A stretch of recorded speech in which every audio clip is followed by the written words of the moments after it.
नमस्कार, कार्यक्रम सदन दिन भर में आपका स्वागत है और मैं हूं आपके साथ अर्चना मिश्रा।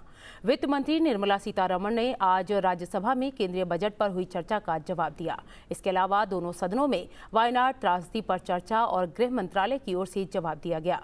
राज्यसभा में आवासन और शहरी कार्य मंत्रालय के कार्यकरण के संबंध में चर्चा हुई।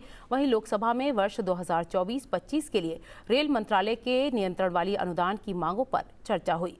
बुलेटिन में अगले आधे घंटे में देखेंगे दोनों सदनों में क्या कुछ आज खास रहा, लेकिन सबसे पहले नजर सुर्खियों पर। वायनाड त्रासदी पर संसद के दोनों सदनों में ध्यानाकर्षण चर्चा। गृह मंत्री अमित शाह ने कहा केरल को दी गई थी भारी वर्षा और भूस्खलन की पूर्व चेतावनी। केरल के साथ चट्टान की तरह खड़ी है केंद्र सरकार। चर्चा के दौरान विपक्ष ने की आपदा के लिए विशेष पैकेज की मांग। पिछले 10 सालों में बेरोजगारी घटी और नियंत्रण में महंगाई। वित्त मंत्री निर्मला सीतारमण ने राज्यसभा में केंद्रीय बजट 2024-25 पर चर्चा का दिया जवाब। राज्यों के साथ भेदभाव से किया इनकार। बजट को बताया युवाओं, महिलाओं, किसानों और वंचितों के कल्याण पर केंद्रित। बुलेट ट्रेन की परियोजना पर चल रहा है तेजी से काम। स्वदेशी तकनीकी हासिल करने में सरकार का फोकस। लोकसभा में प्रश्नकाल के दौरान रेल मंत्री अश्वनी वैष्णव का जवाब। राज्यसभा में शिक्षा मंत्री धर्मेंद्र प्रधान ने कहा छात्रों को कोचिंग दुनिया से निकालने के लिए सरकार स्कूल और कॉलेज शिक्षा की गुणवत्ता सुधारने के लिए प्रतिबद्ध। बुलेटिन में सबसे पहले बात लोकसभा की कार्यवाही की।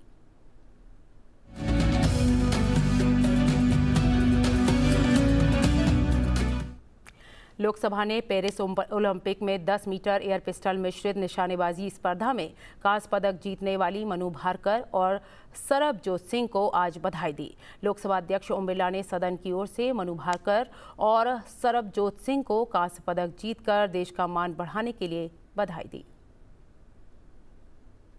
दिनांक 30 जुलाई 2024 को सुश्री मनु भाकर और सरबजोत सिंह ने पेरिस ओलंपिक 2024 में 10 मीटर एयर पिस्टल मिश्रित टीम स्पर्धा में कांस्य पदक जीता है। ये ओलंपिक खेलों में भारत का दूसरा कांस्य पदक है। इसके साथ ही सुश्री भाकर एक ओलंपिक खेल में 2 पदक जीतने वाली स्वतंत्र भारत की पहली भारतीय खिलाड़ी बन गई है। हमारे खिलाड़ियों की उत्कृष्ट उपलब्धि राष्ट्रीय गौरव का विषय है, जिससे देश की सभी युवाओं और विशेष रूप से खिलाड़ियों को प्रेरणा मिलेगी। ये सभा सुश्री मनु भाकर और श्री सरबजोत सिंह जी को हार्दिक बधाई देती है, शुभकामनाएं देती है। लोकसभा में आज रेल मंत्रालय, संचार मंत्रालय, नवीन और नवीकरणीय ऊर्जा मंत्रालय से जुड़े सवालों के जवाब दिए गए। रेल मंत्री अश्वनी वैष्णव ने कहा कि बुलेट ट्रेन की परियोजना पर तेजी से काम चल रहा है और इसे स्वदेशी तकनीकी में ढाला जा रहा है। जैसे जैसे ये काम पूरा हो जाएगा, पूरे देश में वंदे भारत ट्रेन की तर्ज पर बुलेट ट्रेन का संचालन शुरू कर दिया जाएगा। वो लोकसभा में प्रश्नकाल के दौरान पूरक प्रश्न के जवाब दे रहे थे। उन्होंने कहा कि इसे अत्याधुनिक तरीके से तैयार किया जा रहा है और कई जगह इसके लिए भूमि अधिग्रहण का काम भी जारी है।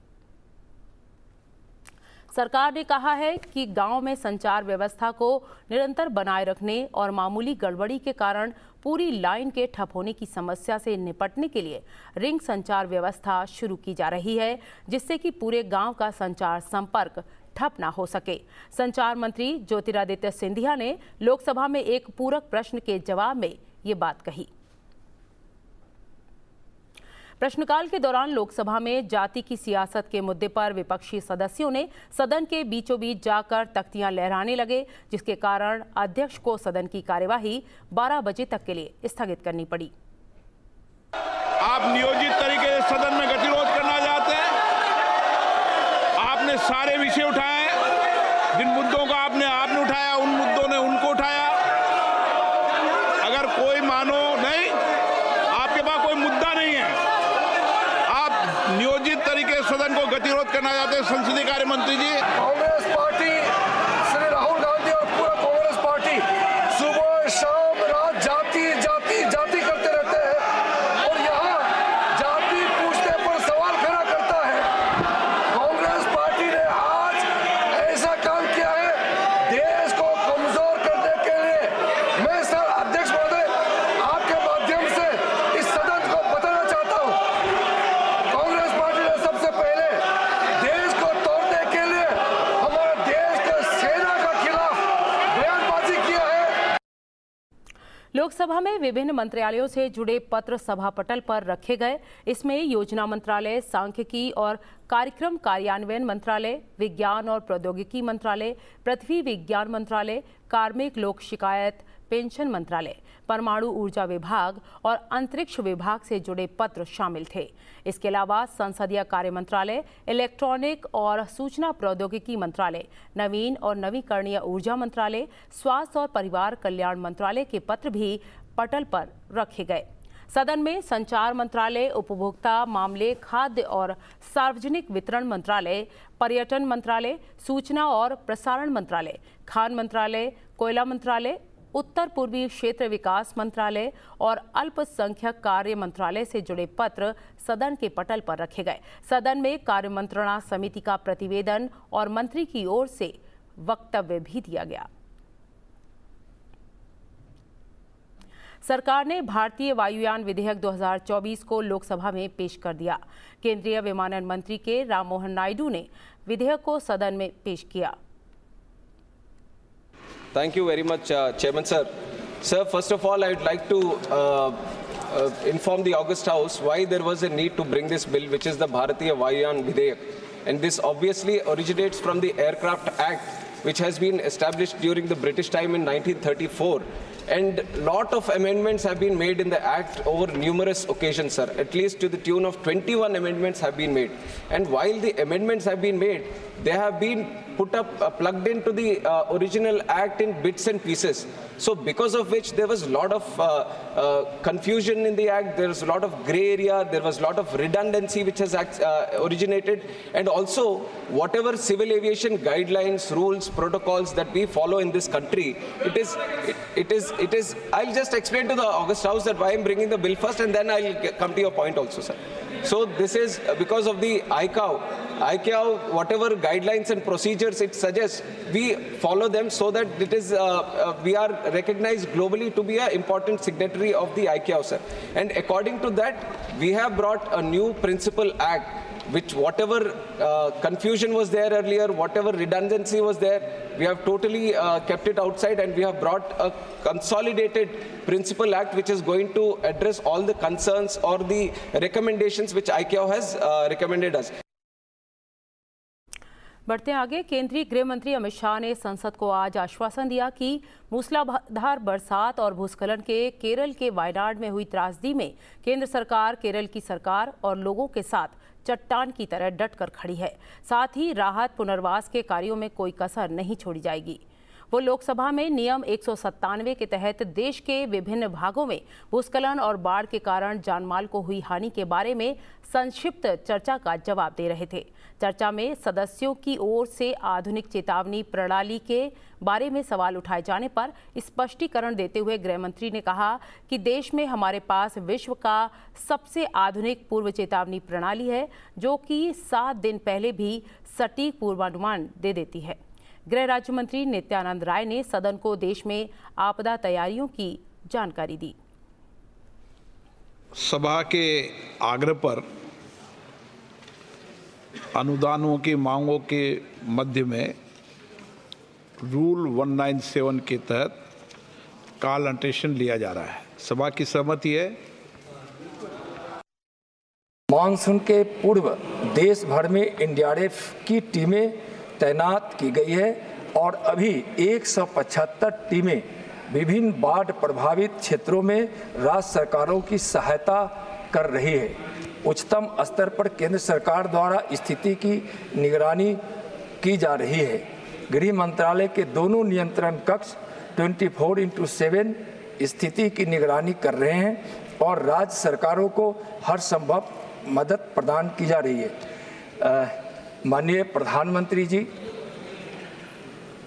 के नेतृत्व में और माननीय गृह मंत्री जी के मार्गदर्शन में सभी प्रकार के आपदाओं के जोखिम को कम करने के लिए, अगर कोई आपदा आ जाती है तो उसमें बचाव राहत कार्य में और पहले से टेक्नोलॉजी का उपयोग और बाद में भी टेक्नोलॉजी का सहारा लेकर सर जो काम किए गए हैं, जिसके कारण इन 10 वर्षों में आपदा प्रबंधन भी सुदृढ़ हुआ है और जान माल की नुकसान में भी काफ़ी कमी हुई है। यूँ कहें, अगर एक उदाहरण दिया जाए, सुपर साइक्लोन जिसमें 10,000 लोगों की मौत उड़ीसा में और हुई थी, अब इधर गुजरात प्रांत में जो अभी साइक्लोन आया था, तो साइक्लोन में एक बाढ़ भी बड़ा क्षेत्र होता है सर, उसमें बारिश अत्यधिक होती है, इसलिए मैं उसकी चर्चा कर रहा हूँ।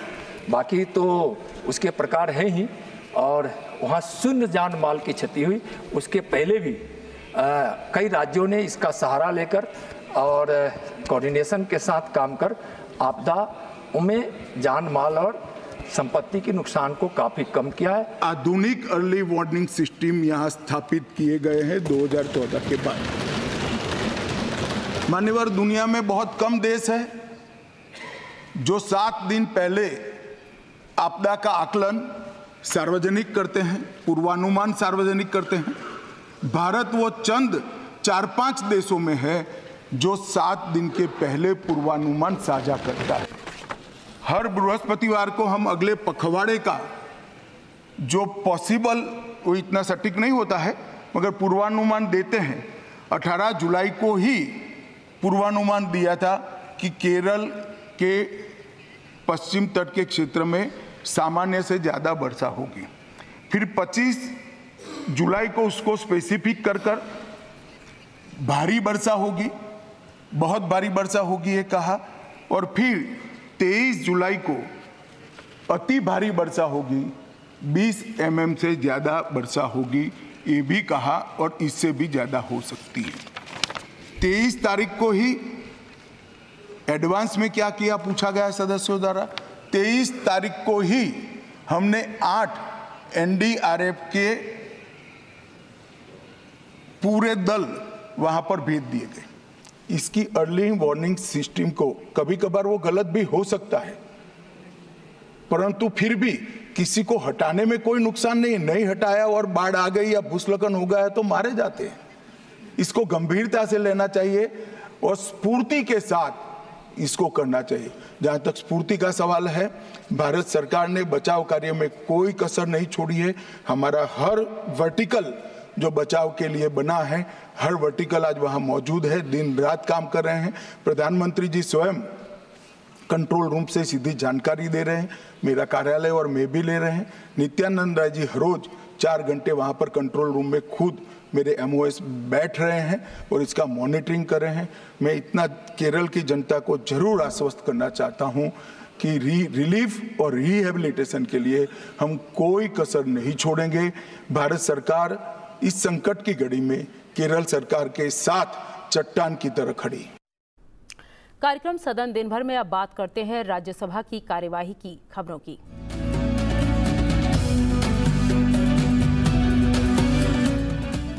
राज्यसभा में शून्यकाल के दौरान विभिन्न दलों के सदस्यों ने लोक महत्व के महत्वपूर्ण मुद्दों को सदन में उठाया और सरकार से इसके समाधान की मांग की। बीजेपी सांसद कविता पाटीदार ने सभी ट्रेनों में बेबी बर्थ की शुरुआत की मांग की। इसके अलावा कई सदस्यों की ओर से अपने राज्य में रेलवे की नई रेल लाइन और लंबित रेल परियोजना की ओर सदन का ध्यान आकर्षित कराया गया। सदस्य ने प्रधानमंत्री जन आरोग्य योजना और आयुष्मान भारत की कुछ बारीकियों के चलते कुछ लोगों को इसका लाभ नहीं मिलने की ओर ध्यान दिलाया। बीजेपी के दिनेश शर्मा ने संस्कृत भाषा के प्रचार प्रसार पर जोर देने की राज्यसभा में अपील की। शून्यकाल के दौरान इस मुद्दे को उठाते हुए उन्होंने कहा कि संस्कृत अधिकांश भाषाओं की जननी है और ये आदिकाल की भाषा है। उन्होंने कहा कि आधुनिक भाषाओं में स्कूलों में पढ़ाए जाने के कारण संस्कृत की उपेक्षा हो रही है और अब इसकी पढ़ाई नहीं हो रही। उन्होंने कहा कि इसको प्राथमिक और माध्यमिक कक्षाओं के लिए अनिवार्य बनाया जाना चाहिए। इसके अलावा भी कई सदस्यों ने लोक महत्व के मुद्दे सदन में उठाए। राज्यसभा में प्रश्नकाल के दौरान शिक्षा मंत्रालय, पंचायती राज मंत्रालय और सड़क परिवहन राजमार्ग मंत्रालय से जुड़े सवाल पूछे गए, जिसके जवाब दिए गए। एनटीए की ओर से प्रवेश परीक्षाओं का संचालन ठीक से नहीं किए जाने के सवालों के दौरान शिक्षा मंत्री धर्मेंद्र प्रधान ने कहा कि सरकार देश में स्कूली और कॉलेज शिक्षा की गुणवत्ता सुधारने के लिए प्रतिबद्ध है, जिससे कि छात्रों को प्रतियोगी परीक्षाओं के लिए कोचिंग संस्थानों की जरूरत ही ना पड़े। उन्होंने कहा कि इसके लिए इस संबंध में सामाजिक और अन्य पहलुओं को ध्यान में रखना होगा।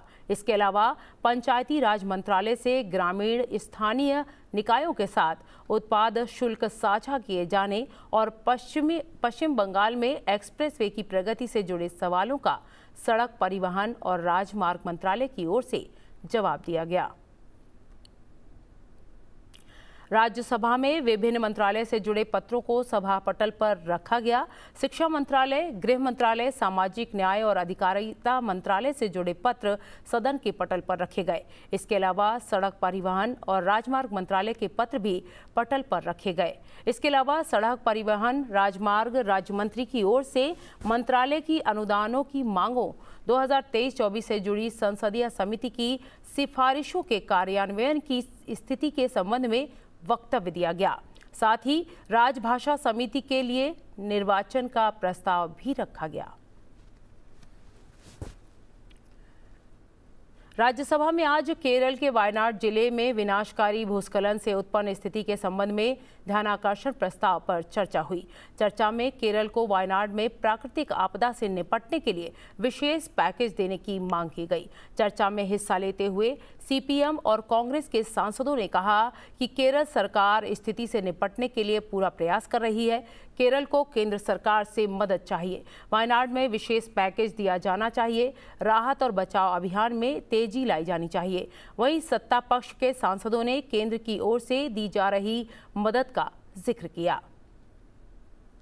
Calling attention to the matter of urgent public importance, Shri Arun Singh, Dr. John Brittas, to call the attention of the Minister of Home Affairs to the situation arising out of devastating landslide in Wayanad district in the state of Kerala. Wayanad district में जो 4 गांव हैं पूरी तरह से landslide के कारण वह बह गए। यह बहुत ही हृदय विदारक घटना है। हम जो लोग मारे गए हैं उनके प्रति शोक संवेदना व्यक्त करते हैं और जो घायल है वो शीघ्र ठीक हो ऐसी प्रभु से प्रार्थना करते हैं। सर, यह घटना 2 बजे से लेकर 6 बजे सुबह की घटना है और यह मंगलवार की घटना है। जैसे घटना का पता चला इस लैंडस्लाइड के बारे में माननीय प्रधानमंत्री जी ने केरल के मुख्यमंत्री पी विजयन से तुरंत बात किया। उनको एश्योर किया कि जो भी केंद्र की सहायता होगी उस सहायता हम प्रदान करेंगे। और आज माननीय प्रधानमंत्री जी ने जो मारे गए हैं उनके लिए 2 लाख रुपए की अनुदान की घोषणा की है और जो घायल हैं उनके लिए भी 50,000 रुपए की अनुदान की घोषणा की है। अगर केरला में ये सब इतनी घटनाएं हुई हैं तो उसके बारे में क्या राज्य सरकार ने उसके बारे में, इस तरह की घटना ना है उसके बारे में कोई विचार किया, कोई सोचा आखिर क्या कारण है, क्यों इतनी घटनाएं केरल में हो रही हैं, क्यों वायनाड में ये घटना हुई? और इसका एक बड़ा कारण, मैं राजनीति में नहीं जाना चाहता, लेकिन मैं एक बात कहना चाहता हूं, इसका बड़ा कारण एक और है, जहां अतिवृष्टि बारिश का कारण है, लेकिन उसके साथ साथ अभी हमारे शिवाजी ने कहा डिफॉरेस्टिंग एक बड़ा कारण है। लेकिन अगर वहां जो अवैध कब्जे और अतिक्रमण उस क्षेत्र में हुआ है, अगर उस पे समय से कार्रवाई की जाती, राज्य सरकार उसमें अगर कार्रवाई करती तो इस घटना से बचा जा सकता था। From the legislative level, from the parliament level, should be more responsible to see that in the hilly areas encroachments are not there.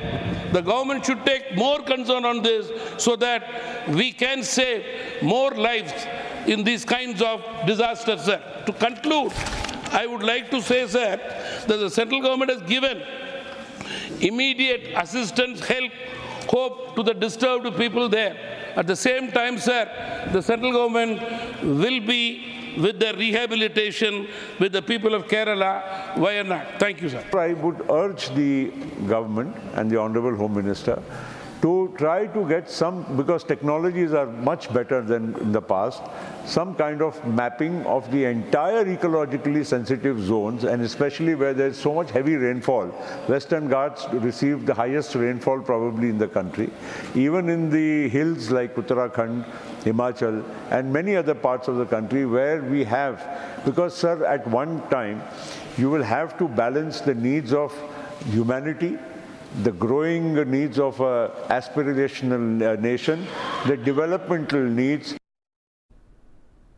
चर्चा में हस्तक्षेप करते हुए केंद्रीय गृह मंत्री अमित शाह ने कहा कि केरल सरकार को वायनाड हादसे से एक सप्ताह पहले ही 23 जुलाई को भारी वर्षा और भूस्खलन होने की पूर्व चेतावनी दी गई थी।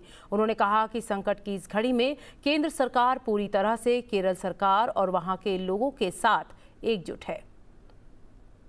वर्षा के लिए अर्ली वार्निंग सिस्टम है, हीट वेव के लिए है, तूफान के लिए है, चक्रवात के लिए है, यहां तक बिजली के लिए भी अर्ली वार्निंग सिस्टम है, जो 10 मिनट पहले बिजली अक्षांश रेखांक के साथ कहां गिरेगी वो सीधा कलेक्टर को इन्फॉर्म करती, मगर इसका कोई जिक्र नहीं कर रहा है। मैं तो मानता हूं जानकारी का अभाव होगा, जानकारी का अभाव है तो भी ठीक नहीं है, और राजनीति है मान्यवर तो बहुत दुखद है। 23 तारीख को ही मेरे ही अनुमोदन से 9 एनडीआरएफ की टीमें केरल के लिए रवाना हो गई थी कि वहां लैंडस्लाइड आ सकता है। भारत सरकार ने 9 एनडीआरएफ की टीमें विमान से वहां भेजी। मैं पूछ सकता हूं मान्यवर, इतना मुझे पूछते हैं सारे लोग, केरल सरकार ने क्या किया? अनधिकृत लोग रह रहे थे, नहीं रह रहे थे, मगर वल्नरेबल सिचुएशन तो थी, इनको शिफ्ट किया गया क्या? क्यों नहीं किया गया? तो फिर भी 10% खर्च तो डिजास्टर के नाम से कुछ भी आप करें कोई नहीं पूछता है। 90% खर्च आप गाइडलाइन के हिसाब से डिजास्टर के लिए भारत सरकार की कोई परमिशन लेने की जरूरत नहीं। और मैं फिर से कहना चाहता हूं मान्यवर, अर्ली वार्निंग सिस्टम दी गई थी, इसीलिए 23 तारीख को हमने एनडीआरएफ की 9 बटालियन वहां पर 9 बटालियन वहां पर हमने भेज दी थी और 3 कल रवाना करी है। एनडीआरएफ की बटालियन उतरने से भी अलर्ट अगर हो जाते तो काफी कुछ बच जाता, मगर मैं किसी पे दोषारोपण नहीं करना चाहता हूं। ये समय है केरल की सरकार के साथ खड़ा रहने का, केरल की जनता के साथ खड़ा रहने का, और जो लोगों की हानि हुई है उनके साथ खड़ा रहने का। मैं सदन को विश्वास दिलाना चाहता हूं, irrespective of party politics, Narendra Modi सरकार केरल की जनता और केरल की सरकार दोनों के साथ चट्टान की तरह खड़ी रहेगी, किसी को संशय रखने की जरूरत नहीं। केंद्रीय गृह राज्य मंत्री नित्यानंद राय ने चर्चा के बाद घटना से जुड़ी ताजा जानकारी दी और केंद्र की ओर से दी जा रही मदद के बारे में बयान दिया। कल सुबह की शुरुआती घंटों में भूस्खलन की एक दुर्भाग्यपूर्ण घटना घटी। घटना की जानकारी जैसे ही माननीय प्रधानमंत्री जी को और माननीय गृह मंत्री जी को प्राप्त हुई, उसी समय से, सुबह के समय से सब लोग तत्परता के साथ माननीय प्रधानमंत्री जी और माननीय गृह मंत्री जी राज्य सरकारों से संपर्क कर केंद्र जितनी सहायता कर सकता था उस सारे सहायताओं में जुट गई। माननीय गृह मंत्री जी ने कल ही केरल के माननीय मुख्यमंत्री जी से भी बात की, प्रधानमंत्री जी भी, आदरणीय प्रधानमंत्री जी भी किए। उन्हें आश्वासन दिया गया कि भारत सरकार से हर प्रकार की सहायता प्रदान की जाएगी और की जा रही भी है। घटना के तुरंत एनडीआरएफ, वायुसेना, भारतीय सेना, नौसेना और तट रक्षक बल की टीमें खोज और बचाव अभियान में वहां जुट गई और लगातार तत्परता से वहां काम कर रही है।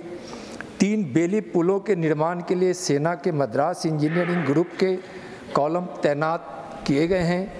एनडीआरएफ की 4 टीम, सेना के 4 कॉलम, नौसेना के 1 टीम, तटरक्षक बल की 3 यूनिट, राज्य सरकार के अग्निशमन सेवाओं, नागरिक सुरक्षा, पुलिस और स्थानीय इमरजेंसी रिस्पांस टीम के लगभग 1200 बचाव कर्मी बचाव और राहत अभियान में 24 घंटे कार्य कर रहे हैं। खोज और बचाव अभियान के लिए डॉग स्क्वाड को भी वहां तैनात किया गया है। सेना की डीसी सेंटर कन्नूर की 2 टुकड़ियां भी वहां तैनात की गई है। त्रिवेंद्रम की 91 इन्फेंट्री ब्रिगेड की 2 टुकड़ियां को रवाना कर दिया गया है। भारतीय सेना के 2 हेलीकॉप्टर और नौसेना के 1 हेलीकॉप्टर बचाव कार्य में विशेष रूप से लगे हैं। सेना की मेडिकल टीमें घायलों को चिकित्सा प्रदान कर रही हैं। वित्त मंत्री निर्मला सीतारमण ने राज्यसभा में कहा कि मोदी सरकार के पिछले 10 वर्ष के कार्यकाल में बेरोजगारी घटी है और महंगाई नियंत्रित हो रही है। उन्होंने कहा कि केंद्रीय बजट 2024-25 में किसी भी राज्य के साथ भेदभाव नहीं किया गया है। वित्त मंत्री सदन में केंद्रीय बजट पर करीब 20 घंटे की चर्चा का जवाब देते हुए वित्त मंत्री ने कहा कि उनकी सरकार का बजट युवाओं, महिलाओं, किसानों और वंचितों के कल्याण पर केंद्रित है। उन्होंने यूपीए सरकार के कार्यकाल की तुलना मोदी सरकार के कार्यकाल से करते हुए कहा कि महंगाई की औसत दर 6% से कम रही है। सरकार ने बजट में आम जनता को और राहत देने के लिए दालों, खाद्य तेलों के आयात शुल्क को 5% तक करने का प्रावधान किया गया है। वित्त मंत्री ने कहा कि सरकार के सतत प्रयासों से बेरोजगारी की दर कम हुई है। The annual survey of industries, which is issued by the Ministry of Statistics and Program Implementation, showed a sharper percentage decline than ever seen during the worst of COVID pandemic. So even during COVID pandemic, that is not the kind of decline we saw as was seen during UPA's time. So, sir, on the employment, our facts which are given by the PLFS, Periodic Labour Force Survey, shows that the labor market indicators for persons of age 15 years and above have steadily improved from 17-18 to 22-23. Labor force participation has also increased from 49.8% in 17-18 to 57.9% in 22-23. Women's labor force participation has risen to 37% in 22-23 from 23.3% in 17-18. The unemployment rate has declined from 6% in 2017-18 to a low of 3.2% in 22-23. Promise to implement a comprehensive crop insurance scheme. However, it was not till the NDA, which came to power under Prime Minister Modi, Fasal Bima Yojana was implemented. They could have done it during their time, but no, it waited for a manifesto. But that was 2004 manifesto, and they had 10 years after that. They did not do anything on that. The Congress said it would examine the feasibility of direct income support to farmers. However, it was not till 2019 when Prime Minister Modi gave PM Kisan Samman Nidhi. They state things in their manifesto, it lies in the manifesto. No, they don't implement when they come to power. So total allocation under health increased from 88,000 in 23-24 to 89,000 crores in 24, 89,287 crores in 24-25. PM Swasth Suraksha Yojana, under that 15 new All India Institutes of Medical Sciences have been approved, of which 9 projects have been completed starting from 2014. In 10 years, 9 new All India Institute of Medical Sciences have been completed, whilst total of 15 have been given sanction. Similarly, sir, 17 government medical college institutes have been approved, of which 10 projects have been completed. So attention given to health in different forms is what I want to lay before you for the consideration of the House. तो कार्यक्रम सदन दिन भर में इतना ही। आप देखते रहिए संसद टीवी। नमस्कार।